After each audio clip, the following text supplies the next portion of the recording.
네, 문재인 정부 첫 추경안이 필요 중인 가운데 내일부터 청문회 전국 3라운드가 시작됩니다. 네, 가뜩이나 전국에 냉각된 가운데 일부 후보자들에게 대한 낙마 공세가 계속되고 있어서 청문회 결과에 따라 여야 대치가 더 격화될 것으로 보입니다.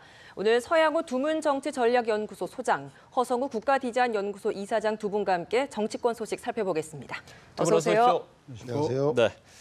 자, 먼저 추경 이야기를 좀 해보겠습니다. 추경을 둘러싼 정치권의 냉각기가 계속되고 있습니다. 이런 상황에서 민주당은 자유한국당을 제외한 국민의당 또 바른정당을 좀 설득하는 카드를 만지작거리는 모양새인데 네, 좀 어떻게 보고 계십니까? 일단 개문 발차하자. 그러니까 문은 열어놓되 바른정당하고 국민의당은 태우고 추경 버스는 좀 출발하자. 이게 이제 여당의 생각인 것 같습니다. 그래서 그 과정에서 자유한국당 여전히 추경 심사 자체를 반대하고 있지만 국민의당하고 바른정당은 심사는 하자라는 입장이기 때문에 이렇게 분리 대응해서 아마 자유한국당을 좀 여론도 좀 압박해 나가자 이런 그 의도를 가지고 있는 것 같은데 문제는 제가 볼 때는 자유한국당이 이것에 대해서 강하게 반발할 경우에 오히려 청문회 전국에 자유한국당의 그 강경 모드로 나온다면 청문회에 또 불똥을 튈 수가 있고 그렇기 때문에 실제로 바른정당과 국민의당이 추경에 대해 심사에 참여할지 여부 그래서 자유한국당만 그 추경에 발목을 잡고 있다라고 해서 고립되는 것을 방관할 수 있을 것인지 따라서 여론의 분위기가 아마도 내일부터 그 야당 인사청문회가 시작될 텐데 청문회 내에서 그 후보자들이 청문회를 잘 국민들을 잘 설득해 나간다라면 이 파장이 추경까지 번지진 않을 텐데 청문회에서 예기치 않은 문제들이 더 불거진다면 아마 야당의 반발이 더욱더 커지기 때문에 이 문제는 곧바로 추경과 연동될 수밖에 없다. 그렇기 때문에 제가 볼 때는 이 추경 자체만을 가지고 자유한국당을 제외한 바른정당과 국민의당이 임하기가 그 청문회 전국 때문에 분리해서 하기가 상당히 어려운 국면인 건 사실인 것 같습니다. 네. 지금 소장님께서 말씀해 주셨듯이 자유한국당에 비해서 국민의당과 바른정당은 사실 반대는 하고 있지만 좀 다른 태도를 보이고 있습니다. 어떤 셈법이 숨어 있길래 이렇게 좀 태도에서 좀 차이가 나는 걸까요? 실제로 태도에서 차이 난다 하더라도 그렇게 큰 차이는 안 납니다. 왜냐하면은 국민의당이나 바른정당 같은 경우는 딱 따지고 있는 게 지금 그러니까 상임위에 그 참여하겠다는 게 뭐냐면 두 가지예요. 추경 편성 요건이 맞느냐 안 맞느냐 하는 부분이고요. 또 하나는 국가 재정 건전성이 얼마만큼 제대로 갈 거냐는 부분인데 이 부분은 추경 편성 요건이라든가 국가 재정 건전성 이 부분은 아마 그 자유한국당도 이거는 따지게 돼 있어요. 다만 이 부분을 갖고 두 가지 요건을 갖고 민주당이 국민의당이나 그리고 바른정당에 접근해서 우선 심의하자 이 부분에 대해서 심의하고 나서 심의를 진행하다 보면은 자유한국당도 다시 들어오지 않겠냐 이렇게 하는데 자유한국당 입장에서는 우리 서양호 소장님께서 말씀하신 대로 청문회 전국하고 이걸 연계할 수밖에 없다. 왜냐하면은 이게 지금 이제 추경 같은 경우는 어쨌든 그 재난 수준이 요건에 보면은 대량 실업이 이게 과연 그 추경 편성 요건에 맞느냐 하는 부분이에요. 뭐가 그러면 이게 저 대량 실업 사태냐 이런 부분인데 이 부분에 대해서 민주당이 확실하게 좀 명분 있는 대국민 설득력이 좀 부족한 거예요. 물론 청년 일자리 창출을 위해서 일자리 10만 개 만든다는 데도 반대하는 사람 아무도 없어요. 그러나 중요한 것은 이것은 국민 세금으로 만들어낸단 말입니다. 이번 같은 경우는 어쨌든 그 국채 발행을 하지 않는 걸로 해서 그러니까 그 세금 그가 추징된 세금 남는 잉여금으로 하겠다는데 그 역시 좀 국민 세금이거든요. 이 부분에 대해서 명확하게 짚고 넘어가겠다 그런 상황인데 일단 어쨌든 청문회 전국이 열려 있다 보니까 이 청문회 전국하고 맞물려 가는데 가장 중요한 것은 지금 이제 그 다음 주에 핵심 지금 세 사람이 지금 청문회를 하지 않습니까?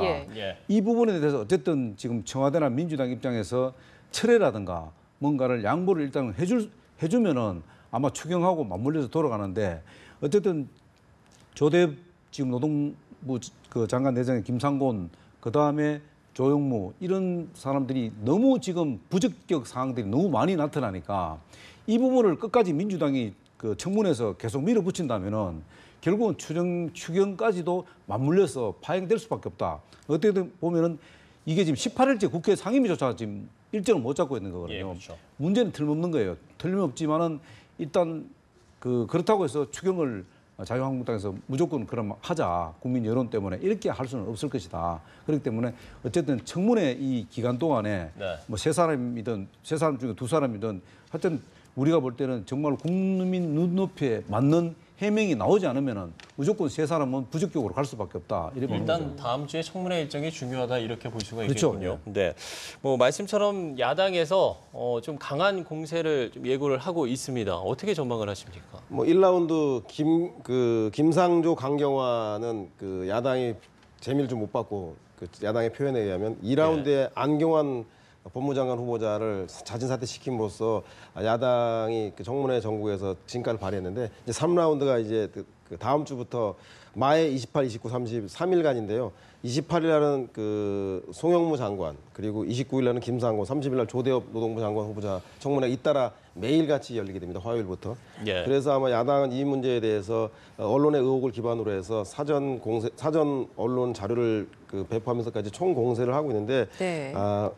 결국은 제가 볼 때는 야당으로서는 이렇게 공세를 함에도 불구하고 이 장관을 임명을 막을 만한 그 제도적 기반이 없습니다. 그 청문 채택 보고서를 불채택하거나 아니면 그 부적격으로 채택을 하거나 아니면 청문회 자체를 거부하는 이 세 가지 방법인데 아마 거부하진 않고 참여를 한다고 했으니까 이 두 가지 방법일 텐데 그럼에도 불구하고 청와대에서 대통령이 임명권을 행사할 경우에 이걸 막을 수가 없다. 따라서 제도적으로 어렵다면 결국은 청문회 내에서의 이 후보자들의 해명이 국민적으로 어느 정도 동의가 가능한가에 대한 여론에 따라서 여론이 악화될 경우에는 지난번 같이 3라운드에서도 또다시 청와대가 임명권 행사하기가 상당히 부담스러울 것이다. 예. 따라서 청문회에서 후보자들의 해명 여부에 따른 여론의 추이가 아마 이분들의 임명권을 행사할 것인가 아니면 자진 사퇴든 지명 철회하든 중대한 분수령이 되지 않겠나. 청문회 과정이 더 상당히 중요할 것 같다는 생각이 듭니다. 네. 예. 우리 소장님께서 저거 뭐 1라운드에서 뭐 야당이 재미를 못 봤다는데 이거는 지금 재미할 그런 재미하냐 야당의 그런 양이 아니고요. 예, 약간의 표현. 이 지금 필요한데 네. 뭐 그렇게 따진다면은 이 청와대에서 기본적으로 이 제품의 제품으로 친다면은 화자가 있는 제품을 사라. 그러면 AS는 나중에 사고 나서 해주겠다 이런 뜻이거든요. 이게 말이 안 되거든요. 기본적으로 왜냐하면은 야당도 물론 청문회에서 참여하지 않고 이런 뭐 좀 이게 논란이 있습니다만은 네. 근본적으로 국민 눈높이에 맞는 후보자를 내놨다면은 야당이 저렇게 발목을 잡는 모습을 보인다면 국민들이 가만히 있지 않죠. 근데 저런 모습들은 결국은 뭐냐면은 청와대에서 부실한 인사검증을 통해서 부실한 그 후보자를 내놨기 때문에 이 사실 원인 제공이 된 거예요. 그렇기 네. 때문에 야당에서 그 발목 잡기는 아니지만은 정말 발목을 잡을 만큼의 어떤 그 인사청문회를 지금 진행하고 있는 거예요. 이 부분에 대해서 문재인 대통령께서는 국민들하고 소통은 굉장히 지금 잘하고 있는데 야당과의 소통은 전혀 지금 안 하고 있어요. 안 하려고 하는 것 같아요. 뭐냐면은 박근혜 정부 때도 그랬잖아요. 야당을 국정 파트너로 인정할 거냐 말 거냐는 부분을 갖고 견략 논란이 많았거든요. 지금도 마찬가지입니다. 문재인 대통령이 이렇게 계속 지금 그 인사청문회에 부적격한 이런 인사들을 계속 내놓는다면은 결국은 야당을 국정의 파트너로 인정 안 하겠다는 뜻이거든요. 이런 부분들은 결국은 앞으로 이 국정을 운영하는 데 있어서 커다란 장애가 될 가능성이 높다. 만약에 이 야당을 국정 파트너로 인정한다면은 아마 이렇게까지 그 막무가내 식으로 그 인사를 하지 않을 것이다. 이렇게 봅니다. 네, 후보자가 흠결이 있음에도 불구하고 내세웠으면 이걸 문제가 있는 거 아니라는 지적을 해주셨는데 사실 청와대에서 자체적으로 또 이제 셀프 흠결을 또 공개를 하면서 이게 또 논란이 되고 있습니다. 이 점은 어떻게 보십니까? 그래 셀프 흠결을 했는데 뭐 강경화 장관도 그렇게 했지 않습니까? 했는데 그렇다면 셀프 흠결을 이야기했는데 거기서 끝나야 되는데 이게 지금 송영무 지금 후보자도 지금 그 첫 번째 그 뭡니까 그 주소 이전하는 거, 예. 그 주민등록법 위장전입 한 위법이라고 번으로 하죠. 끝났다 그랬지 않습니까? 예. 근데 나중에 보면 네 번을 네 했단 번이었죠. 말입니다. 이런 게 나타나는 건 뭐냐면 청와대가 그만큼 인사에 대해서 안일하게 생각한다. 검증 자체를 안일하게 한다. 모든 것을 그냥 의회에다가 국회에다가 그냥 모든 걸 맡기고 인사청문회에서 알아서 해라. 예. 인사청문회 끝나고 나면 우리는 알아서 청와대에서 임명할 것이다. 이런 식으로 미쳐서는 안 된다는 거죠. 그래서 네. 일단은 청와대도 아주 조국 수석도 있고 조현욱 인사수석도 있으니까 거기서 인사검증을 철저히 하라 이거죠. 그러나 지금까지는 어쨌든 청와대에서 이 정부 자체가 인사를 제대로 할 수 없는 그 시스템이 되기 때문에 앞으로는 잘하겠다 했지만은 지금 나와 있는 다음 주에 세 사람 정도는 지금 언론에서 엄청나게 많은 지금 이야기들이 나오고 있지 않습니까? 물론 그것이 이제 검증을 하는 과정에서 다 밝혀지겠죠. 시시비비가. 그럼 그 시시비비 가려지는 상황도 아니다. 이거. 지금은 이거 시시비비를 가릴 상황이 아니다는 거예요. 이거는 너무 국민들한테 충격적인 이런 상황들이다. 이것을 네. 어떻게 청와대에서 할 것인지 이런 부분에 대해서는 청와대에서 입장을 분명히 밝힐 필요가 있다. 이렇게 보는 네, 거죠. 알겠습니다. 만약에 뭐 후보자들의 해명은 청문회에서 들어봐야겠습니다만 의혹 해소가 좀 부족하다고 판단해서 청문 보고서 채택이 불발될 경우 문재인 대통령이 또 임명을 하겠느냐 이 부분도 좀 어떻게 전망을 하세요? 그 청와대가 생각을 할 거예요. 지명 철회라든가 후보 보고 사퇴를 시키면 야당의 국정을 협조할 것인가. 예. 제가 볼 땐 그럴 자세도 태도도 마음가짐도 전혀 돼 있지 않다고 판단하는 것 같아요. 그 현 정부 대통령 보고 주사파 정권이라고 하고 그리고 한솥밥을 먹었던 현역 국회의원이나 아니면 전임 정부실에 장관을 했던 그 기재부 장관을 제외한 모든 후보를 다 부적격 처리하지 않았습니까? 이것은 뭐 국민의 편에서 검증한다라는 그 명분을 가지고 있지만 실제로는 초기에 대통령 정부 여당을 길들이겠다고 하는 야당의 정치 공세에 지나지 않기 때문에 저는 문재인 청와대에서 그리고 현 정부 여당에서는 아마 야당이 어떤 공세를 하더라도 여론에서 크게 흠결이 드러나지 않나 임명을 강행할 가능성이 매우 높다. 왜? 지금 현재 그 지난번에 안경원 후보자 인사 문제하고 그 한미 정상회담 과정에서 나온 그 문제 때문에 국정 운영 지지도가 한 4% 정도 추락을 했는데 그러면 야당이 반사이익으로 지지율이 올라가야 되는데 야당도 그 자유한국당하고 국민의당 같은 경우는 1%씩 오히려 떨어졌습니다. 예. 이런 야당을 본다라면 아마 정부에서도 야당이 하고 있는 것도 정치 공세일 뿐이다 해서 아마 소나기는 가급적인 짧게 맞자 해서 어차피 잘해도 욕할 거고 못해도 욕할 거고 자진 철회해도 국정에 협조 안 할 거면 내 국정 철학을 공유하고 있는 사람들을 빨리 임명하는 게 낫겠다 싶어서 아마 임명을 강행하고 인사청문회 국면을 짧게 끝내기 위해서 저는 임명을 강행하지 않겠다는 생각이 듭니다. 인사 논란이 좀 계속 있다 보니까 이제 인사 논란 이후에 지지율이 조금씩 하락하고 있는 상황이 사실이거든요. 이번에도 또 인사 논란이 있다 보니까 이 이후에 지지율도 좀 걱정이에요. 이 점은 어떻게 보십니까? 그렇죠. 원래 그 지난번 그 지지율 지난주에 나왔던 지지율 추이를 보면 제일 지지율이 올라가는 요인을 보면 소통과 공감에 대해서 아주 높게 나타나고 그 지지를 하지 않는 이유에는 인사 문제하고 그 안보하고 그 북한 핵 문제가 가장 컸는데 그런 것에서는 청와대가 시사하는 바가 무엇인지를 염두에 둬야 하겠지만 제가 볼 때는 지지율이 다소 얼마장 빠진다 하더라도 아마도 그 사소한 희생을 감수하고 인사 국면은 정면 돌파하겠다고 하는 게 현재 나타나온 문재인 대통령의 인사에 대한 의중이 아닌가. 예, 알겠습니다. 아니 저 인사 문제를 갖고 자꾸 야당한테 뭔가를 자꾸 그 책임을 자꾸 떠넘긴다는데 저는 야당이 잘했다는 거 아니에요. 지금 후보자가 갖고 있는 지금 결함이 있잖아요. 그것이 국민 눈높이에 맞느냐 이거죠. 과거 정권에서도 야당이 그랬다 하지만 그렇다면은 문재인 정부에서 더 좋은 인사 후보를 내면 되잖아요. 그런 사람이. 근데 지금 예를 들어서 지금 그 조대엽 노동부 장관 후보자 같은 경우에 지금 음주운전해서 운전면허 취소된 거예요. 그 국민들이 어떻게 납득할 거냐. 그래도 인사를 강행하겠다는 겁니까? 또 마찬가지입니다. 김상곤 지금 후보자 같은 경우에 논문 표절 그대로 할 것 같습니까? 해야 됩니까? 송영무 지금 그 후보자 같은 경우에 율촌에서 고문료 3천만 원, 일주일에 2번, 일주일에 한 달에 14시간 하고 3천만 원씩 받는 이게 국민 눈높이에 맞는 이야기입니까? 이거를 갖고 자꾸 야당 보고 발목 잡는다 그러면 어떡합니까? 지금 이렇게 사람이 노동부 장관 후보자나 그다음 교육부총리나 국방부 장관 후보자 그렇게 없습니까? 대한민국에?